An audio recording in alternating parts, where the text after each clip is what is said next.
नहीं।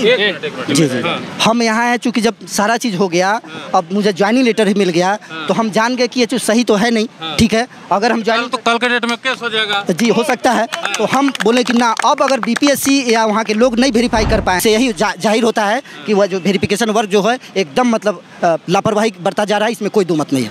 अच्छा, वेरिफिकेशन जो है, हाँ, 2 बार वेरिफिकेशन, एक बार तो गर्दनीबाग पटना में वेरिफिकेशन हुआ, और दूसरे बार जहाँ मुझे ज्वाइनिंग करने के लिए दिया गया किशनगंज, वहाँ वेरिफिकेशन हुआ। वहाँ किसी तरह का लोग टेस्ट नहीं कर पाए, क्योंकि सिर्फ आंख बंद करके लोग देख रहे हैं बीपीएससी का मुहर है और सीधे बस। बीपीएससी के द्वारा जो शिक्षक भर्ती बहाली प्रक्रिया हुई है, जो रिजल्ट दिया गया है, उसमें वो इतिहास रचा गया है। अब क्या इतिहास रचा गया है, हमारे साथ एक भाई हैं जिनका नाम मुकेश कुमार सिंह है, डाल्टनगंज झारखंड से आए हैं। क्या आपके साथ इतिहास हुआ, ही बताइए। इतिहास ये हुआ है कि मैं बीटेट क्वालिफाइड हूँ 2011 में, और मैं जब बिहार का जब निकला था वैकेंसी, तो उसमें क्या चीज़ है, मैं कंप्यूटर सेंटर पे जा करके नेट कैफ़े वाले को दे दिया सारे डॉक्यूमेंट्स, वो सब दे करके किया और अपलोड ले लिया। उसके बाद फिर बीपीएससी की एग्ज़ाम का डेट भी आ गया, एग्ज़ाम का मुझे एडमिट कार्ड भी मिला। एडमिट कार्ड मिला तो फिर मैं एग्ज़ाम देने भी गया, ठीक है ना। एग्ज़ाम देने गया मैं, उसके बाद फिर वेरिफिकेशन एग्जाम के बाद तुरंत वेरिफिकेशन हुआ गर्दन। हाँ, उसके बाद बीपीएससी में पहले वेरिफिकेशन हुआ, उससे पहले भर लिखे थे कि नहीं एग्जाम? 100% उसमें कोई दिक्कत नहीं था। उसके बाद देखिए वेरिफिकेशन जो है, हाँ, 2 बार वेरिफिकेशन, एक बार तो गर्दनीबाग पटना में वेरिफिकेशन हुआ, और दूसरे बार जहाँ मुझे ज्वाइनिंग करने के लिए दिया गया किशनगंज, वहाँ वेरिफिकेशन हुआ। वहाँ किसी तरह का लोग टेस्ट नहीं कर पाए, क्योंकि सिर्फ आंख बंद करके लोग देख रहे हैं बीपीएससी का मुहर है और सीधे बस। जी, आंख बंद करके चेक हो रहा है। जी, सही बात बोल रहे हैं। क्योंकि जब 4 बार अगर आप किसी कागज़ को देखने पर भी अगर नहीं आप उसको वेरीफाई कर पा रहे हैं, उसको आप नहीं ट्रेस कर पा रहे हैं क्या गलती है, तो इससे यही जाहिर होता है कि वह जो वेरिफिकेशन वर्क जो है एकदम मतलब लापरवाही बरता जा रहा है, इसमें कोई दो मत नहीं है। अच्छा, वेरिफिकेशन में लापरवाही बरता जा रहा है। अभी आप यहाँ क्यों आए हैं? हम नहीं। जी जी, हम यहाँ हैं चूँकि जब सारा चीज़ हो गया, अब मुझे ज्वाइनिंग लेटर भी मिल गया, तो हम जान गए कि ये चीज़ सही तो है नहीं, ठीक है। अगर हम ज्वाइनिंग तो कल के डेट में केस हो जाएगा। जी हो सकता है, तो हम बोले कि ना, अब अगर बीपीएससी या वहाँ के लोग नहीं वेरीफाई कर पाए हैं, नहीं, तब उनको जाके मैं बताने जा रहा हूँ स्वयं। ये देखिए गलती ये है, ताकि अब आप मेरे से आप सीख लीजिए, मेरे गलती से आप जो है इसको हम ट्रेस करा के आपको ये सबूत देना चाहते हैं कि बिहार के बाकी लड़कों का जो है, हमारे छोटे भाइयों का कम से कम आप अच्छी तरह से कीजिए, ताकि वो उनका फ्यूचर जो है अंधकार में नहीं हो और उनका उज्जवल भविष्य और आगे जाके वो अच्छा कर सके, इसके लिए मैं उनके उज्जवल काम। देखिए, ये एक भले मानस है, जब इनको लग गया कि जो है गलत तरीके से जो है मेरा रिजल्ट जारी हो गया, मेरा वेरिफिकेशन भी हो गया, तब ये बीपीएससी के पास आके ज्वाइनिंग लेटर भी मिल गया, तब ये बीपीएससी के पास आके अपना ज्वाइनिंग लेटर जो है रिटर्न करने के लिए आए हैं। सोच लीजिए, इससे बड़ा ईमानदार आदमी बिहार में, भारत में एक भी आपको ढूंढने से नहीं मिलेगा।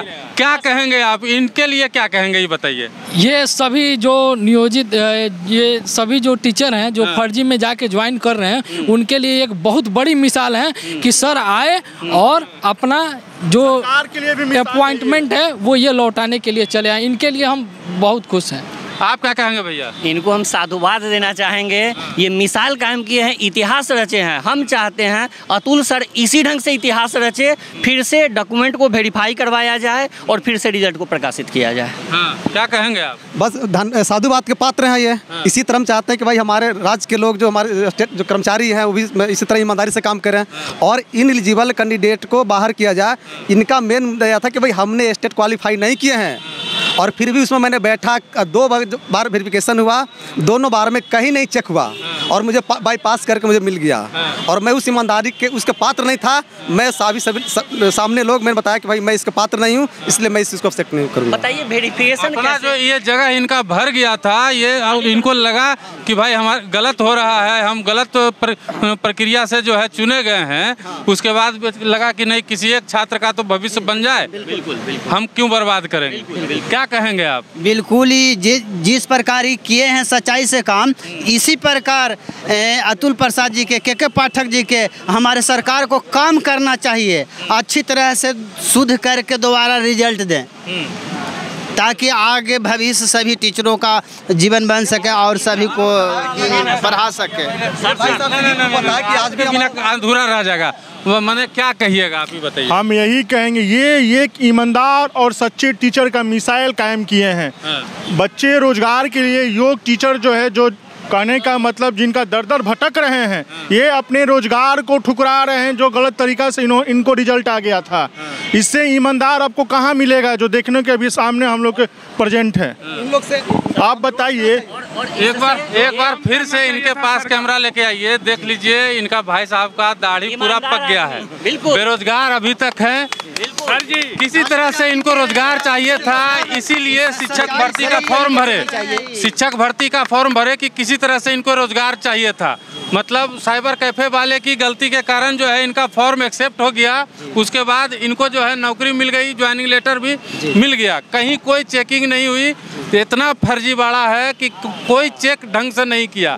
और उसके बाद जब इनको लगा, जब इनकी आत्मा ने ये बोला कि गलत तरीके से हम जो है बहाल हो जाएंगे, कल के डेट में एक जो छात्र का भविष्य खराब हो जाएगा, तब इनको अंतरात्मा की आवाज पर ये अपना ज्वाइनिंग लेटर जो है बीपीएससी को वापस करने के लिए। जी बिल्कुल सही बात है। जो सरकार को काम करना चाहिए था सर, वो इन्होंने खुद एक आम और जिम्मेवार नागरिक के चलते अपना एक्सपेक्ट स्वीकार करके एक आदर्श समाज में प्रस्तुत किए हैं कि हमारे चलते और किसी गड़बड़ी के कारण दूसरे का सीट नहीं छेका जाए, दूसरे को स्थान पक्का किया जाए, नवनियुक्त शिक्षकों की बहाली हो और उचित और फर्जीवाड़ा कायम करने की मिसाल की जो प्रथा चली आ रही है उस पे रोक लगाया जाए। ये इन्होंने एक आदर्श प्रस्तुत किया, इसके लिए इनको धन्यवाद। आपको धन्यवाद सर। Thank you. चलिए हम भी अपनी तरफ से इनको धन्यवाद देंगे और बीपीएससी से ये सरकार से अपील करेंगे कि जो ये बहाली प्रक्रिया है, जो नियुक्ति प्रक्रिया है, उसको जो है पूरी तरीके से साफ सुथरा तरीके से